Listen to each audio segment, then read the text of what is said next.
Welcome to the morecalculators.com tutorial for the net sheet generator. At morecalculators.com, we have over 20 different free calculators to help you with buying a car, buying a home, renting a home, estimating your taxes, making a budget, calculating your income, and investing in real estate. We invite you to try our calculators today at morecalculators.com.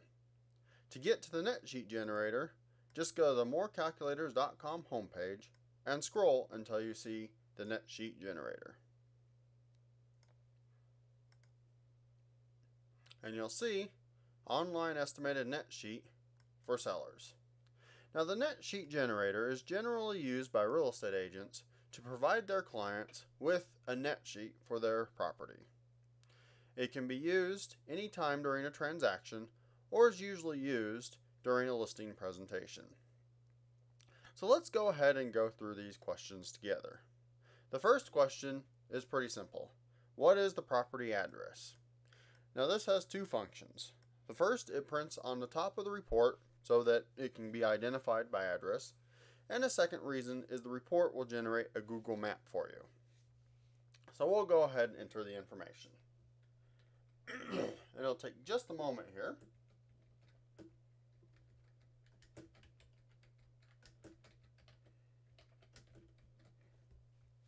Okay, so we've entered an address.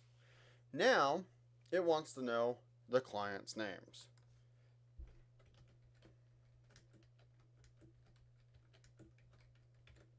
And there we go. Our next question is recommended price range. Now, usually, a real estate agent will do some research on some recent solds to kind of see where things have been selling and then recommend a price range that will allow the property to sell for what the other properties have sold for, comparably speaking.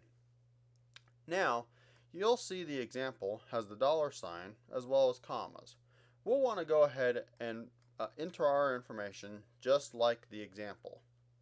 For our example, we're going to use $355,000 to $375,000. So we'll go ahead and put these in here, remembering our dollar sign and our comma.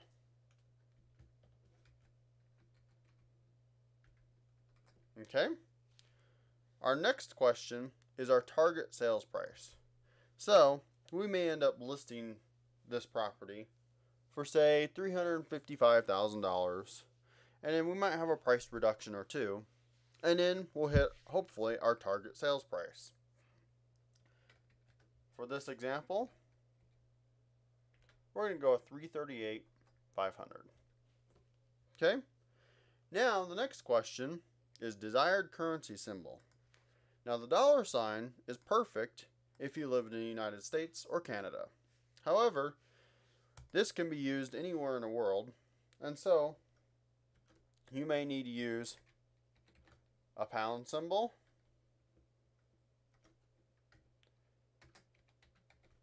a euro symbol,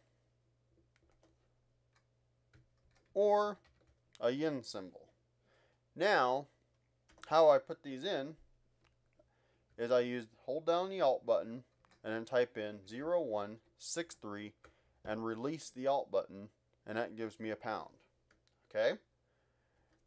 For a euro, hold down Alt, type in 0128, release the Alt button. And finally, for the yen, it's Alt 0165.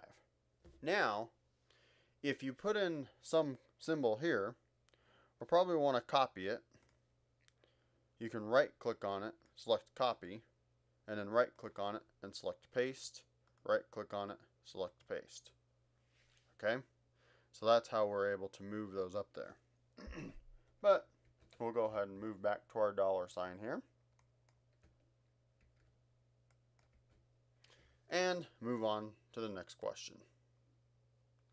The next question is your name and your phone number. Now, this is going to be the name and phone number for the real estate agent. That way, the client can call the real estate agent if they have any questions. For this example, we're going with Jason Martin, and the phone number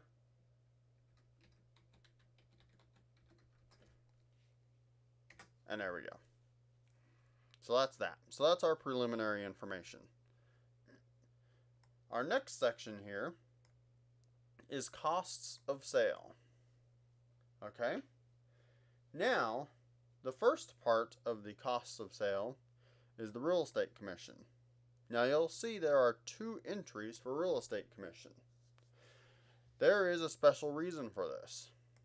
In this system, you can either enter a commission rate as a percentage, and the computer will calculate what that comes out dollar-wise, or you can enter a dollar amount. This would be perfect for flat rate brokers. Okay? So we could enter 6.75%, or we could enter a dollar amount, such as $15,883. Now, it's important to know that even though we're typing in a certain percentage for real estate commissions, there is no set rate or fee for real estate commissions. Real estate commissions are solely set between the real estate broker and their clients. The next entry is the real estate transfer tax, also known in some states as the doc stamp fee or the documentary stamp fees. Now, this varies widely depending on which state you live in. There are some states that don't even charge a doc stamp fee, but there are states such as Colorado that charge an extremely low rate. In Colorado, it's 1 cent per $100 in value. So for our example, the real estate transfer tax would be a whopping total of $33.85. However, some states are very expensive. They are so big, in fact, that it's usually split between the buyer and seller. But that begs the question, who's really paying? Because the buyer is buying the whole property. But if you split it between buyer and seller, it makes it look prettier. But in reality, the buyer's paying the whole thing. In Washington, D.C., the real estate transfer tax is 2.2% of the value. So for our example, we're looking at $7,370 in real estate transfer tax fees. Okay? Thankfully, the average is for 2/3 of states, they charge below 0.5%. So it would be $16.75. Okay?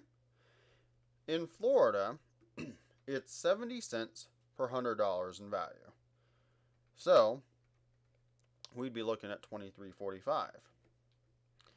In Nevada, it's between $1.95 and $2.25 per $500 in value. So if we use $2.10, we would be looking at $1,400 for our real estate transfer tax. In California, the average seems to be around 0.6%.